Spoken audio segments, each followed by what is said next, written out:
Et bonjour à tous, bonjour à toutes, bienvenue dans ce nouveau numéro d'Avantinissa. Le 6 vient de s'imposer 2-0 contre le rival au Nil Olympique de Marseille. Ça fait plaisir, le score, le classement, le contenu dans le jeu, tout vraiment une magnifique soirée. J'ai pas souligné l'ambiance dans le stade, aussi l'ambiance chaude de derby évidemment, mais c'est carton plein. Ce soir, on ne peut être que ravi. Je suis même pas sûr qu'on arrivera à trouver quelque chose à y redire pour une fois.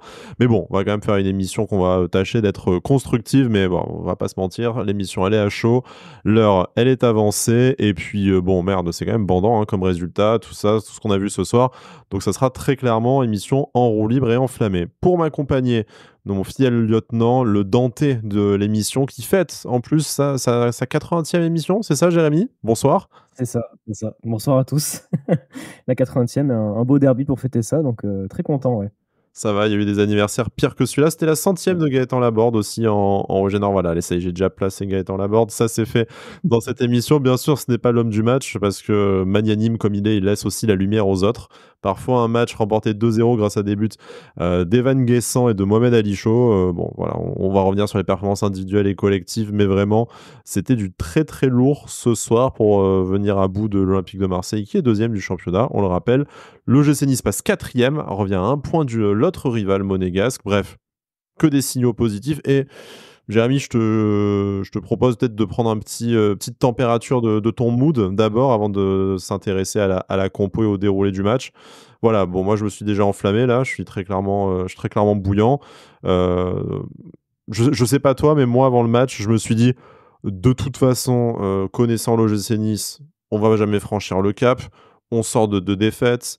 Là, avec les résultats des autres équipes, on a le bon coup à faire de la journée. Donc, c'est sûr, on gagne pas. Enfin, genre, je connais mon club, les gars. C'est sûr, on ne peut pas gagner. Et là, tu sors peut-être ce qui est le match le plus abouti de la saison. Sur les réseaux, il y en a même qui s'enflamment pour pas dire le match le plus abouti depuis des années. Bon, je sais pas si on ira jusque-là. Mais en tout cas, une des rares fois où l'OGC Nice, de la première à la 90e minute, a maîtrisé son sujet. Donc, est-ce qu'on se fout tout nu tout de suite ou pas? Non, bah, c'est vrai que moi, avant le match, je le sentais quand même plutôt bien parce qu'en plus, en voyant la compo, c'était quand même très cohérent. La première de Baptiste Santamaria qui a fait un très bon match. Donc, je le sentais plutôt bien. Les premières minutes, en plus, ont été quand même de très très bonne facture. En plus, on a marqué assez tôt. Donc, j'étais assez confiant dans le match. C'est vrai que pour le coup, c'est une des premières fois depuis longtemps où j'ai été vraiment rassuré du début à la fin sur la solidité de l'équipe.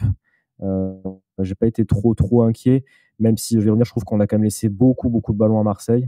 C'était peut-être quelque chose qui était prévu dans le plan, ça je sais pas, mais c'est vrai qu'on a quand même laissé beaucoup de ballons.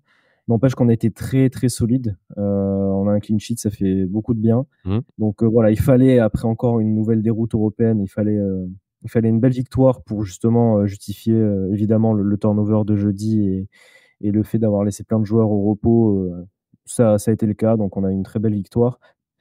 Avec la manière, je pense que, même une petite limite, une petite frustration quand même sur le score. Je pense qu'on aurait pu gagner plus largement parce On aurait que pu gagner de 7-0. C'est vrai que ça aurait été encore mieux. Mais de manière assez étonnante, on n'a pas eu beaucoup de ballons, mais je trouve qu'à chaque fois qu'on l'a eu, on a été assez dangereux.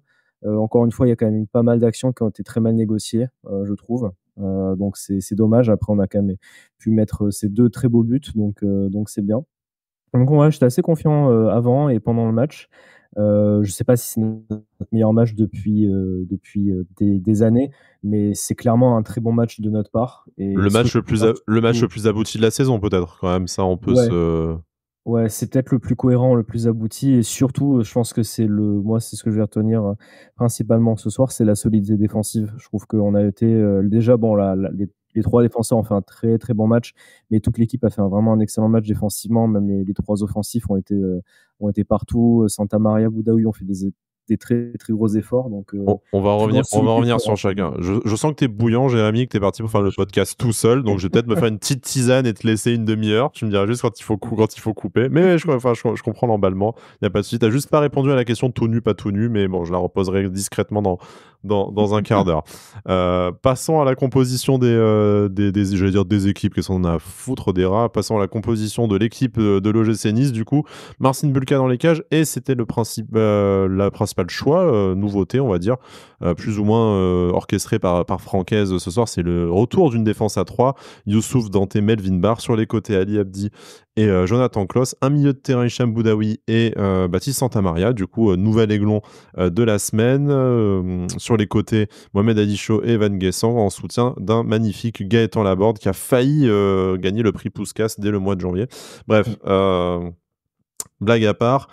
Donc, premier choix fort, on va dire, c'est le retour de cette défense à 3. Alors, est-ce que c'est pour sécuriser un secteur de jeu qui était quand même un peu en souffrance, avec ces 2 buts encaissés par match sur ces dernières semaines face à une équipe qui est quand même réputée assez forte offensivement? Est-ce que c'était pour vraiment mettre en valeur les latéraux et prendre l'Olympique de Marseille dans son dos, ce qui a plutôt bien fonctionné aussi, de toute façon, voilà, comment est-ce que tu interprètes ce très bon choix, pour le coup, encore de Francaise, de revenir à un 3-4-3 qu'on connaissait notamment en début de saison? Bah, je pense que déjà c'est son schéma de jeu préférentiel, donc il a voulu y revenir, vu qu'on a le retour de beaucoup de joueurs ces derniers temps. Et après je pense qu'il a voulu s'adapter aussi à l'Olympique de Marseille et les gêner. C'est ce qu'il a réussi à faire. Il y a eu beaucoup de marquages individuels justement, notamment en première mi-temps, donc c'est ce qui a plutôt bien marché. Donc voilà, je pense que c'est vraiment ces 2 choses-là, et je note aussi par contre que, à chaque fois qu'on a la défense à 3 et que Melvin Barr est repositionné dans la défense à 3, ça marche extrêmement bien. Ça avait déjà été le cas contre Monaco. Il y a un autre match, il me semble, où Melvin Barr joue dans ses défenses à 3 et à chaque fois, ça marche très, très bien, justement d'avoir, Liabdi en piston et Melvin Barr dans la défense. Donc à voir si on va reconduire ça. Ça sera peut-être pas le cas tous les matchs parce que là, on fait jouer en fait nos 2 latérales gauche en même temps. Mais je trouve que, en tout cas, le choix à chaque fois est super intéressant tactiquement. Et Melvin Barr est quand même très très à l'aise à ce poste-là aussi. Donc c'est une petite chose quoi que j'ai notée sur ces derniers matchs où il a joué à ce poste-là. Une option de plus, effectivement, en défense, qui, du coup, Moïse Bombito n'est rentré qu'en cours de match. Il a fait une excellente rentrée. Aussi, Youssouf, et ça faisait peut-être longtemps qu'on l'ait pas vu à ce niveau-là, Ouais, très bon a match. fait aussi une rencontre vraiment, vraiment solide.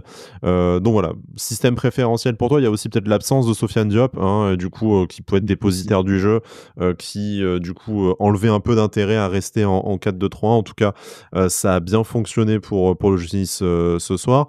Le milieu de terrain, Boudaoui, Santamaria, inédit, du coup, et je pense qu'on va longuement parler du match de Baptiste Santamaria pour sa première. Et puis voilà, enfin, je pense qu'il n'y a pas grand-chose d'autre à dire sur la composition des équipes. Une fois que tu choisis ce schéma-là, c'est peut-être un peu plus logique d'avoir un joueur comme Mohamed Ali Chaud, qui passe devant Badreddine Bouanani. Puis je pense que c'est la hiérarchie qui s'impose. Et puis voilà, peut-être comment dire, le seul, je vais même pas dire un bémol, c'est le seul choix qui se comprend tout à fait, mais qui est peut-être un poil injuste, c'est la non-titularisation d'Abdelmonem, qui sortait d'un bon enchaînement de matchs. Après, compte tenu de l'enjeu et du niveau de l'équipe adverse, c'était peut-être bien de revenir à des tauliers en défense, et le résultat donne raison à Francaise de toute façon.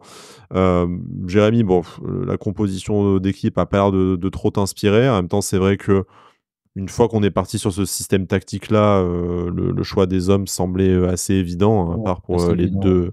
les deux petits trucs que j'ai essayé de trouver. Mais bon, je pense que ça n'a pas fait la semaine de Francaise de choisir son 11 de départ, très clairement. Donc, allez, à l'ancienne, on va dire, faisons ligne par ligne. Le principal enseignement de cette soirée, pour moi, la principale réussite de cette soirée, tu l'as dit, c'est clean sheet déjà, pas face à n'importe quelle équipe. C'est vraiment une performance collective de la défense, et par la défense, j'entends pas forcément que les 5, 6 avec Bulka, joueur de derrière. Il y a eu tout le bloc équipe qui a bien fonctionné. Pour ceux qui étaient devant leur télé, vous avez dû voir la heatmap du pressing de Gaëtan Laborde, qui en fait était tout le terrain. Mais si on doit se concentrer vraiment sur les 5-6 joueurs de derrière, euh, c'est une performance défensive comme on attendait de voir depuis de nombreuses semaines, et à commencer par le dernier rempart, à commencer par Marcin Bulka, qui a fait le match où il a sorti les 2-3 arrêts précieux qu'il fallait à des moments clés. Là, pour une fois, pour la première fois depuis de nombreuses semaines, on peut dire que Marcin Bulka a vraiment été décisif. Ouais, clairement, après sur le au début de match, il m'a fait un peu peur sur deux trois relances, Voilà, qui étaient un évitons peu de parler de risquées, ses relances au mais pied. Effectivement, parlons plutôt de ce c'était qu'il un a peu fait sur dur. sa ligne. C'était un peu dur, mais c'est vrai que par contre, ouais, au niveau des arrêts, bon après sur sa ligne, il est quand même souvent très, très bon comme d'habitude. Mais c'est vrai que ce soir, il y a eu deux trois moments charnières, quand il y avait encore un 0 en fin de première mi-temps où il a fait 2 arrêts, il me semble. Et après en seconde mi-temps, quand on mène 2-0, je crois, et 5 minutes après, il fait un très, très bel arrêt. C'est vrai qu'à ce moment-là, s'il y a 2-1, le match, c'est quand même pas le même. Donc grâce à lui, on s'est un peu évité le scénario un peu les matchs qu'on a vus contre Rennes et Reims, où en fait on se fait pas rejoindre au score, mais l'adversaire réduit Tu l'écart et tu te prends un petit coup de pression pour rien alors que voilà, tu maîtrises, quoi. c'est ça. Donc grâce à lui, là, on évite ça. Donc non, il a fait un très bon match.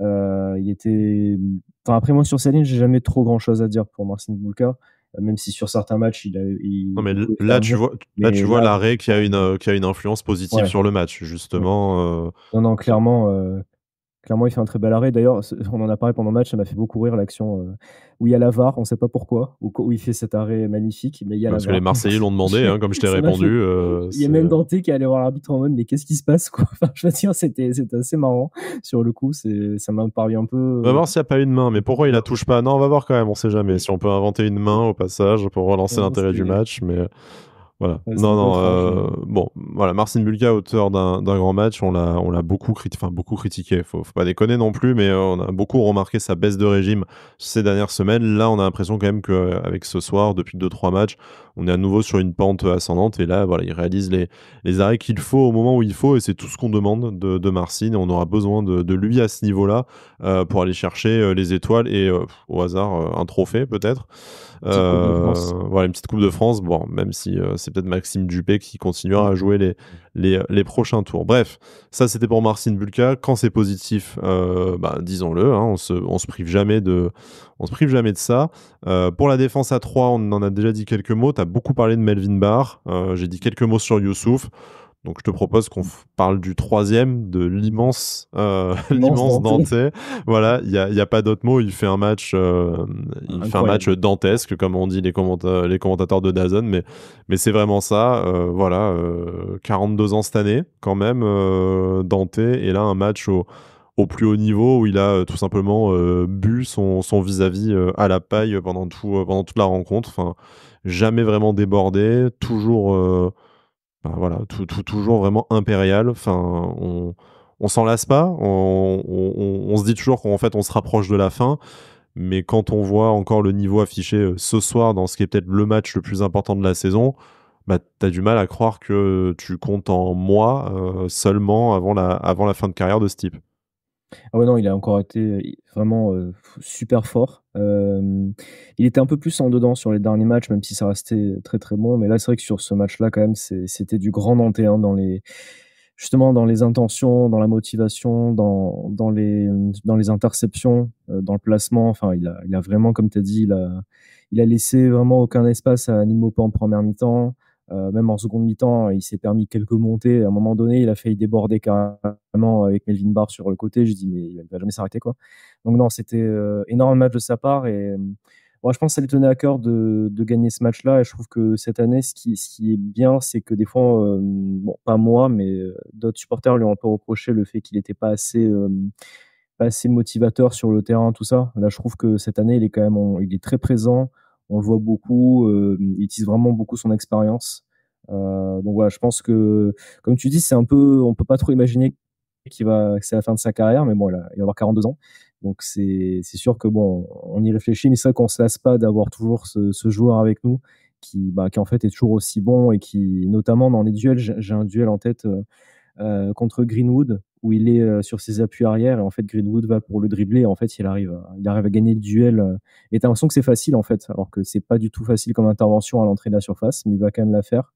Et bon, après, il y a plein d'interventions comme ça où justement, ben, sur DAZN, ils ont beaucoup, beaucoup parlé de lui parce que il est absolument partout ce soir. Donc, on lui doit encore beaucoup ce soir, clairement. Je pense qu'en fait, ce qui nous indique qu'on se rapproche de la fin de carrière de Dante, c'est qu'on ne le verra peut-être plus 50 matchs dans la saison, jouer Ouais. 90 minutes et à ce niveau-là, il y a eu des pépins physiques, il y a eu des nécessités de tourner. Et je pense qu'en fait, s'il a été moins bien sur les derniers matchs, c'est parce que quand il n'enchaîne plus toutes les rencontres, ça devient peut-être de plus en plus difficile à 41 ans de reprendre le rythme à chaque fois. Et là, il a eu 2-3 rencontres pour vraiment se remettre en jambe et du coup, il est à nouveau stratosphérique. Enfin, moi, c'est comme ça que je le lis. C'est que du Ouais, coup, c'est vrai qu'il c'est un peu plus un diesel maintenant, ce qui veut pas dire que quand il est chaud, il est pas tout aussi bon et efficace qu'il a toujours été à l'OGC Nice. Mais voilà, l'enchaînement des matchs il y a plus une gestion maintenant à effectuer avec lui véritablement qu'un problème de niveau, parce qu'il a montré ce soir que c'est encore lui le numéro 1 en défense, même si les autres ont fait une bonne rencontre. Et on peut rajouter la très bonne rentrée de Moïse Bombito, je trouve, ouais. également. Mais voilà, c'est toujours lui le patron, le numéro 1, que ce soit au niveau de l'expérience ou au niveau du niveau sportif. Tout simplement, il n'a pas encore de concurrence à Nice et tant mieux. Tant mieux pour nous, toujours d'avoir un tel joueur à disposition. Un petit mot sur les latéraux, peut-être Jérémy, je sais pas par lequel des deux tu veux commencer. On a dit quelques mots sur Ali Abdi et du coup sa complémentarité avec Melvin Barr, qui pendant 1 heure de jeu a assuré le backup derrière avant que Melvin rebascule dans son poste préférentiel à la sortie du Tunisien. Bon, j'ai l'impression de 2 latéraux, un match, je vais pas dire sans relief, c'est un peu compliqué, mais un match très solide, très sérieux, mais de mon côté, pas nécessairement beaucoup plus de choses à dire sur eux. Ce qui vaut déjà un bon 6,5 sur 10, je pense, pour les deux, hein, bien sûr, mais voilà. Non, ouais, sur Ali Abdi, match sérieux, on n'a pas pu le voir, autant offensivement que d'habitude, je Mmh. pense, vu qu'on a quand même beaucoup défendu, beaucoup laissé le ballon à Marseille. Après quand même quelques mots sur Jonathan Klaus, je trouve que c'était quand même beaucoup mieux défensivement que les derniers matchs. Il a fait Oui. beaucoup de très bonnes interventions. Je pense qu'il était très motivé, il a même failli marquer en fin de première mi-temps. Très bon match de sa part, pour le coup. Je trouvais qu'il était un tout petit peu décevant depuis quelques matchs, notamment contre Lille où il offre, clairement les 2 buts à Lille. Donc c'était dommage. Mais là, par contre, ce soir, ouais, très, très bon match de sa part, surtout défensivement, ce qui est pas forcément, sa première qualité. Mais enfin, c'est toujours plutôt bon, hein, ce qu'il fait en règle générale défensivement. Mais là, en tout cas, c'était vraiment très, très solide comme le reste de l'équipe. Donc voilà, les latéraux ont fait le travail ce soir. Après voilà, il y a pas énormément de choses à dire, je trouve aussi, mais ils ont fait leur match aussi, ils ont été très sérieux, ouais. Peu existant offensivement parce que je pense que c'était pas l'idée, hein, vraiment. La projection est quand même venue beaucoup de l'axe et du milieu de terrain dont on va parler dans quelques instants, mais ils ont en tout cas très bien, enfin ils ont su apporter le surnombre par moment, ils ont très très bien bloqué leur couloir et voilà, c'était ce qu'on attendait d'eux. Je pense que c'était les consignes de Francaise sur cette rencontre là. Le milieu de terrain, j'en parlais à l'instant, et première pour Baptiste Santamaria, qui est arrivé officiellement cette semaine en provenance de Rennes, en prêt avec option d'achat, on le rappelle. Une option d'achat estime à moins de 3 millions d'euros, un salaire partiellement pris en charge par le Stade Rennais. Financièrement, le deal est incroyable. Et si on ajoute sa performance ce soir, on va peut-être pas s'enflammer après une rencontre. Mais bon, là, on est quand même sur une première de très très grande qualité pour l'ancien Rennais, qui a rayonné dans l'entrejeu, tout simplement, et qui a tout de suite montré tout ce qu'il pouvait apporter à notre club. Ouais, clairement, je trouve que qu'il a fait un super match. Je m'attendais pas d'ailleurs à ce qu'il joue tout le match. Bon, enfin, il est sorti à la 88e, mais bon, c'est quasiment pareil. Très bon match, je trouve. En fait, il a apporté beaucoup de sérénité au milieu de terrain, beaucoup de simplicité dans son jeu, en fait, quand il avait le ballon. Il cherchait pas à faire compliqué. C'était très simple, très efficace et je trouve que beaucoup de récupération, beaucoup d'interceptions, beaucoup de volume de jeu. C'est ce qui nous manquait un peu au milieu de terrain, je trouve. Et là, il a apporté beaucoup de volume de jeu. Donc, c'était un match très, très positif de sa part. Il était très complémentaire avec Hicham Boudaoui aussi. Donc, ouais, super match. Bon, comme tu l'as dit, si l'option d'achat elle est à moins de 3 millions, je pense qu'on peut la lever directement, hein. Ce soir, Sans, ouais. vite. Non, mais enfin, ouais, sans m'enflammer, on verra la suite de la saison. Mais j'avais pas trop de doute sur ce joueur. De toute façon, ça a toujours été un super joueur de Ligue 1. Donc Ouais, voilà, comme à ce j'avais prix-là, dit, tu risques pas de retrouver, beaucoup, ouais, enfin si mmh, ce prix-là, dévoilé par la presse est confirmé, tu vois pas trop ce que tu peux trouver de mieux non plus, enfin. c'est ça. Ouais, non, non, c'est un joueur d'expérience, qui connaît très bien la Ligue 1. C'est un très, très bon joueur, donc franchement, pour le coup, moi, j'espère qu'il continuera à faire des matchs comme ça et j'espère qu'il restera avec nous. Mais vu son niveau, depuis des années, j'ai pas trop de doutes. Donc voilà, je suis vraiment encore une fois très content qu'il nous ait rejoints, et qu'il puisse justement, faire un peu souffler Tanguy Ndombele et faire un peu la paire avec Hicham Boudaoui. Sacré baptême du feu, en tout cas, pour Baptiste Santamaria et challenge réussi. Associé à Hicham Boudaoui, du coup, et on a vu ce qu'on aime voir de Hicham Boudaoui. On a peut-être vu une de Ouais. ses meilleures versions, jamais débordé, présent partout, monsieur propre. Alors, offensivement, pas très présent, mais à la fois, on était quand même dans un jeu de transition et dans un jeu où on prenait dans le dos le bloc marseillais. Donc, forcément, nous, notre bloc était relativement bas. Donc, il a pas trop eu l'occasion d'être en position de frappe, bien que il y a un moment donné, on a cru que peut-être Mmh. ça allait rentrer, mais en tout cas dans ce qu'on attend de lui, dans son rôle, défensif en tout cas de présence au milieu de terrain. Là, on a vu ce qu'on aime chez lui, qu'on avait peut-être trop peu vu dans ces dernières semaines encore une fois. Bah, moi, je trouve que bon, c'est un joueur dont j'attends énormément, mais je trouve que les dernières semaines, il est en progression. C'est un joueur que j'ai un peu critiqué de temps en temps parce que, comme j'ai dit, j'en attends beaucoup. Mais je trouve que les dernières semaines, déjà d'un point de vue physique, il a beaucoup progressé, parce qu'il enchaîne, quasiment tous les matchs, hein, mis à part, Elfsborg. Il me semble qu'il a joué tous les matchs dernièrement et la totalité des matchs à chaque fois.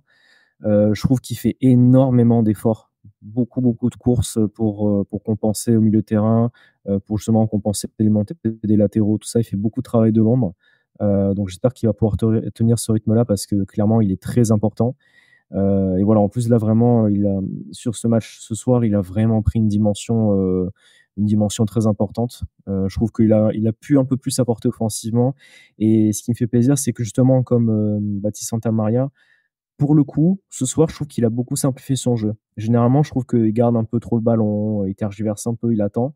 Là, à chaque fois qu'il avait le ballon, qu'il a des espaces, il est monté, il s'est pas posé de questions, il a porté le danger, le surnombre. Donc voilà, match très complet, de sa part, un peu en box to box, je trouve. Donc ça a été vraiment, ouais, comme Santa Maria, un très bon match de sa part. Peut-être un peu aidé par le jeu en transition, hein, du coup, Mmh. tu dis un jeu Clairement, ça lui convient simplifié mieux, parce ouais. que, il y avait moins de possession, moins de touches de balle peut-être pour lui. Très efficace dans les duels également, mais ça toute l'équipe, l'a été, les commentateurs l'ont notamment, relevé, pas mal de fois. On a vraiment mangé, voilà, on a mâchouillé les Marseillais dans le J'attendais que tu le dises. voilà, on a mâchouillé les Marseillais dans les duels, voilà, l'OGC Nice, le gros Irax qui mâchouille la petite tomate cerise de l'Olympique de Marseille. Voilà, on est désolé, hein, de vous imposer ces visions à chaque fois. Mais bon, voilà, c'était aussi l'enseignement de la soirée, c'est qu'on a été présent physiquement, on n'a pas faibli la première 90e minute et dans, la bonne agressivité, en tout cas, ça a été super, super efficace. Voilà, on les a terminés. Bref, passons maintenant, sur le côté offensif avec les 2 buteurs du soir, Evan Guessant et Mohamed Ali Chaud. Bon, que dire sur Evan Guessant qu'on n'a pas déjà dit tout au long de la saison? Il en est du coup à 9 buts, 5 passes décisives, si je dis pas de bêtises, donc vraiment Mmh. un joueur complet, présent du coup, sur les 2 buts, hein, buteur puis passeur.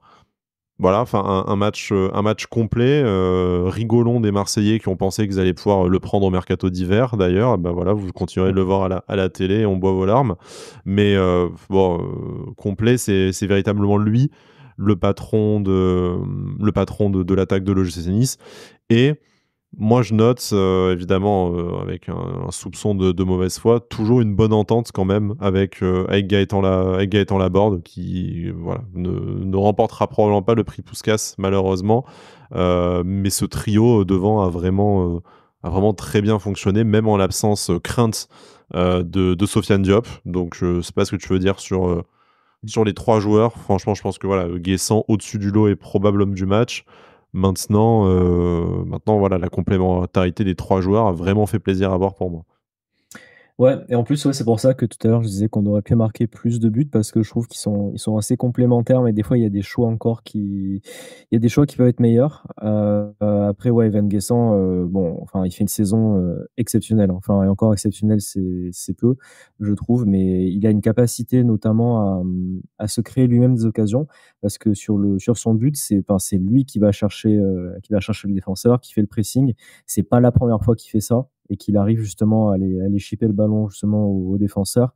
Bon après, il est bien aidé par Lilian Brassier sur le but qui fait quand même beaucoup d'erreurs, mais c'est lui qui se crée l'occasion. La finition, elle est encore une fois magnifique. Donc sur ce point-là, il s'améliore aussi petit à petit. Donc c'est très très bien.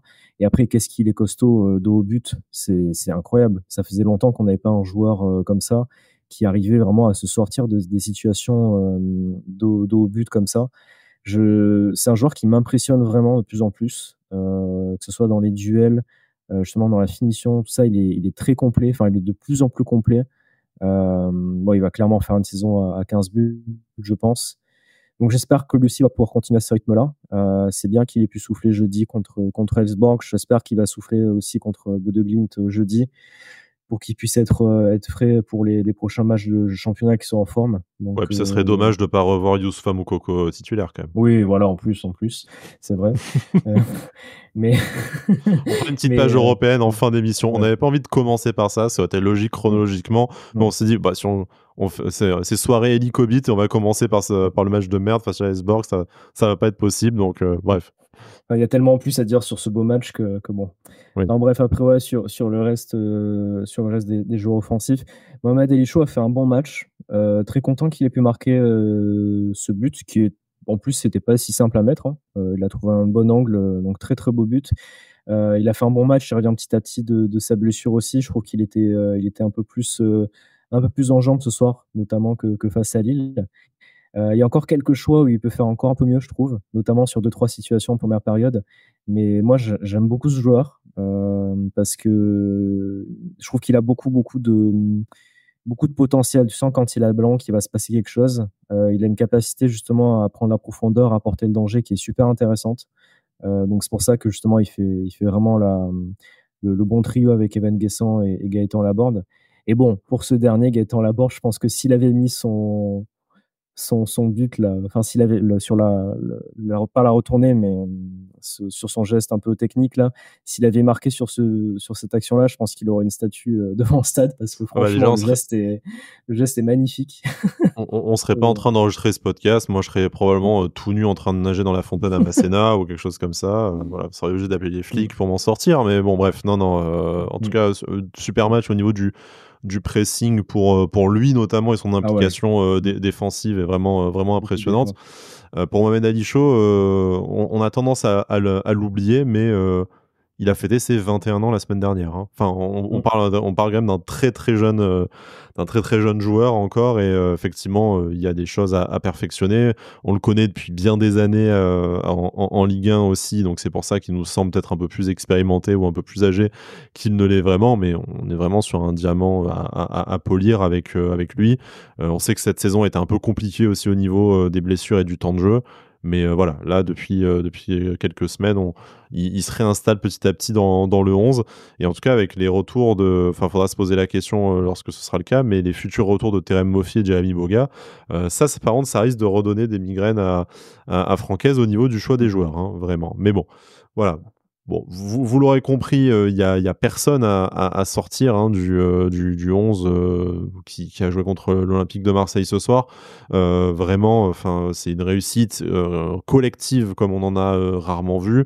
On a surtout parlé de Bombito comme entrant parce que les autres sont quand même rentrés dans les toutes dernières minutes, que ce soit Boanani, Ndombele ou Tom Louchet. Mais bon, voilà, les rentrées ont été toutes intéressantes aussi. Donc vraiment un succès collectif majeur pour l'OGC Nice. On s'emballe rarement dans cette émission, mais là, au-delà du plaisir d'avoir battu un adversaire voilà, qu'on aime détester, il y a l'opération au classement aussi, je le rappelle, l'OGC Nice, pardon, 4e, revient à un point du podium de Monaco, mais une petite distance quand même. Voilà, les places non européennes, on va dire à compter de la 8e place, sont désormais à 5 points. Donc petit matelas, confortable aussi. Donc vraiment, enfin une soirée, une journée de championnat pleine de réussite. Jérémy, je voudrais juste, pour continuer, et peut-être terminer, on va voir sur ce match, hem, quels enseignements en fait on peut en tirer pour la suite? Donc, bah, il y a la flexibilité tactique de Francaise qui s'est une nouvelle fois adapté aux forces qu'il avait en présence, à son adversaire et ça a payé et ça on ne le soulignera jamais assez qu'on a vraiment beaucoup de chance d'avoir un tel entraîneur. Je pense qu'un des principaux, artisans, si ce n'est, le principal, chef d'orchestre, des succès de l'OGC Nice en championnat cette saison. Ce qui m'a bluffé aussi, c'est que j'ai l'impression après, un match catastrophique jeudi, là, d'avoir vu une équipe qui était sûre de ses moyens. Alors, peut-être bien aidé par le scénario, du match, quand tu ouvres le score très vite, tu te mets en confiance. Mais vraiment, on n'a jamais tremblé. On a été sûr de notre sujet. On a été plein de maîtrise, même en laissant la possession de balle, à notre adversaire. On a été sûr du football qu'on jouait. On s'est pas reposé sur des exploits individuels, ni rien.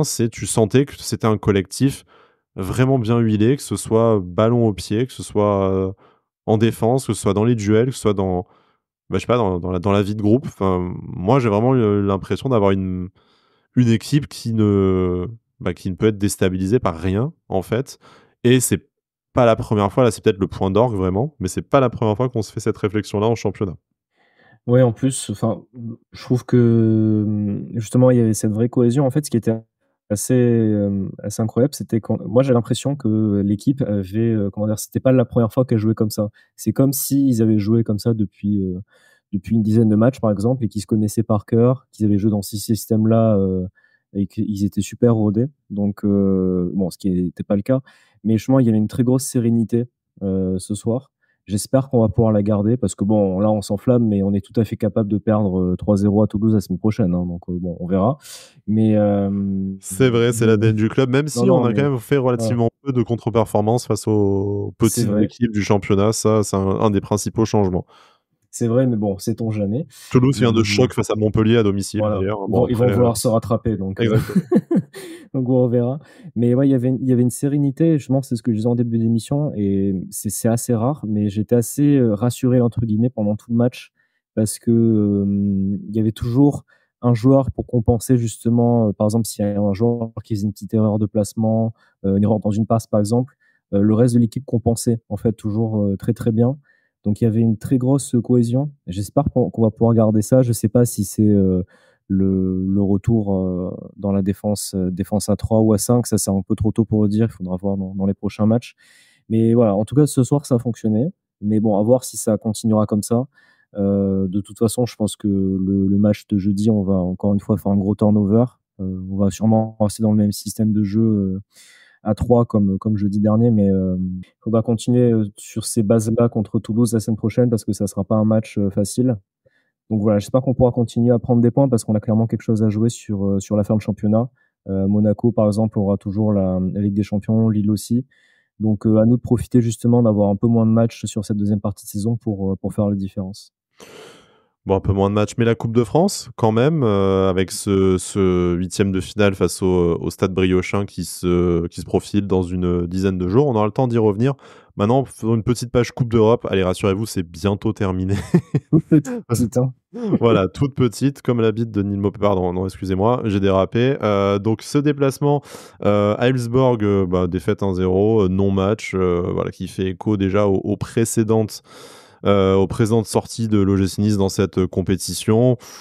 Bon, le l'OGC Nice avait fait tourner, Francaise avait fait tourner en tout cas pour préparer ce match face à Marseille. Qu'est-ce qu'on peut dire de cette rencontre, si ce n'est que, bah, c'est définitivement la honte, dans cette compétition et qu'en plus de ça, on a tourné, mais on peut pas dire que les remplaçants aient vraiment marqué des points. Je mettais un petit taquet à Youssoupha Moukoko gratuitement, tout à l'heure, mais c'est pas nécessairement le seul. Bon, il y avait certes une équipe très jeune, mais on n'a pas eu l'impression que, enfin voilà, c'est le groupe est intéressant, mais on n'a pas eu l'impression que on a eu une révélation qui pouvait bouleverser la hiérarchie dans les prochaines semaines. Ouais, clairement pas et bon, c'était quand même super décevant. Moi, j'ai quand même beaucoup de mal à comprendre le visage qu'on montre en Coupe d'Europe cette année, qui est quand même vraiment très différent de celui qu'on montre en championnat. Je suis quand même un peu gêné de ce qu'on montre en Coupe d'Europe parce que bon, comme je l'avais dit en début quand on avait repris les podcasts, bon, il y en a qui critiquent, oui, si c'est pour aller en Coupe d'Europe et faire ça, c'est pas la peine. Euh, bon, pour le coup, là, je leur donne un peu raison parce que je trouve quand même enfin, c'est un peu scandaleux. Franchement, c'est un peu scandaleux ce qu'on a fait cette saison en Coupe d'Europe. De toute façon, je pense que l'équipe et le club le savent très bien. Euh, J'espère que je ça pense servira qu'on de va, leçon pour la saison ouais. prochaine quand même, parce que Mais clairement, enfin, moi, j'espère que c'est la dernière fois qu'on fait ça en Coupe d'Europe. Je veux dire, je vois pas pourquoi Brest arrive à faire ces performances-là en Ligue des Champions et nous, on n'arrive pas à s'en sortir en Ligue Europa face à des équipes qui sont à notre portée. Ça, je le maintiens. Il faut arrêter. C'est pas des petites équipes, mais c'est des équipes qu'on doit pouvoir battre. Ouais, c'est surtout je sais pas, dans les intentions. Il y a quelques joueurs qui ont fait un assez bon match, mais s'il n'y a pas il y a pas l'intensité qui est nécessaire dans ce genre de match-là, et en plus contre une équipe, je le répète à chaque fois, mais qui n'a pas de rythme, parce que les équipes scandinaves n'ont pas encore repris les championnats. Je ne comprends pas pourquoi on n'arrive pas à faire mieux. Il y a encore une fois trop d'erreurs. Il y avait une grosse erreur défensive encore sur le but. Donc voilà, je me répète, mais encore une fois, j'espère qu'on va pouvoir au moins gagner le match jeudi pour la forme, pour au moins enfin, dire au qu'on moins a être gagné sûr un de pas match terminer et 36e sur voilà. 36 aussi, Et, d'ailleurs au et passage, rapporter hein. quelques points, quand même rapporter une victoire et quelques points à l'indice UEFA français, parce que là, c'est quand même clairement ridicule ce qu'on a fait. Il y a eu d'autres clubs qui ont fait des très mauvaises campagnes européennes ces dernières années. Ne C'est serait-ce que notre adversaire du soir, voilà, voilà. c'est arrivé. Bon, c'est arrivé à Marseille, c'est arrivé à Monaco. Ça peut arriver à chaque équipe de faire une mauvaise campagne européenne. Là, quand même, clairement, c'est même pas mauvais, c'est scandaleux ce qu'on a fait cette année. Donc, j'espère que ce sera clairement la dernière fois parce qu'il faudra, enfin, il faudra plus qu'on montre ça, que ce soit dans les résultats et dans le jeu. Jeudi, du coup, dernière rencontre européenne de la saison, on l'espère, hein, qu'on y retournera l'an prochain avec de meilleures intentions face à Bodo Glimt. Du coup, jeudi 21h, bon, entre le manque d'enjeu, le match en semaine, l'heure, la saison, peut-être qu'on va être un petit 5 ou 10 000, tu vois. Enfin, on sera entre VIP, très clairement, pour les courageux qui iront. Prochain adversaire, Toulouse, du coup. Alors, sans leur manquer de respect, petite 10e place en championnat. Ça vient de se faire taper par Montpellier. Bon, bah, finalement, nous, on n'avait pas perdu contre eux. Peut-être une grande performance non dite, cachée. Bref, c'est 3 points à prendre pour continuer la progression en championnat et maintenir la course aux étoiles, à la Ligue des Champions, en tout cas aux places européennes. On devrait en plus voilà, pouvoir compter sur un effectif relativement complet. Retour de Sofiane Diop de suspension, a priori, en plus de ça. Donc on verra pour le système tactique qui sera employé par Francaise. Mais bon, le résultat attendu, Jérémy, on est d'accord, c'est la victoire. Oui, oui, oui, il faut qu'on arrive à enchaîner. Et justement, là, on s'est remis dans une bonne phase, on va dire. On a un peu annulé enfin, pas annulé, mais ça nous fait un peu oublier la défaite contre Lille. Donc voilà, on continue quand même sur les derniers matchs championnat. On a quand même 3 victoires en 4 matchs, c'est très bien. On va commencer à avoir un calendrier un peu plus, pas, je dirais pas facile, mais sur le papier un peu plus abordable. Parce que là, quand même, on a enchaîné aussi que des gros matchs en championnat. Donc voilà, il faut qu'on continue à prendre les points, qu'on continue à garder le rythme. Ça va être important parce que je pense que les autres clubs européens, enfin les autres clubs qui se battent pour les places européennes vont continuer. Il y a Lens et Brest qui sont pas si loin que ça, parce que si on gagnait pas ce soir, Brest était à 2 points et Lens avait le même nombre de points que nous, donc ils sont pas loin. Donc il faut qu'on tienne le rythme et qu'on continue à être pragmatique comme ce soir, j'ai envie de dire. Lens qui sera d'ailleurs le prochain match à domicile de l'OGC Nice le 9 février, enfin en championnat après Bodo. Du coup, donc effectivement, tu as bien fait de le rappeler, ils ne sont que 3 points derrière.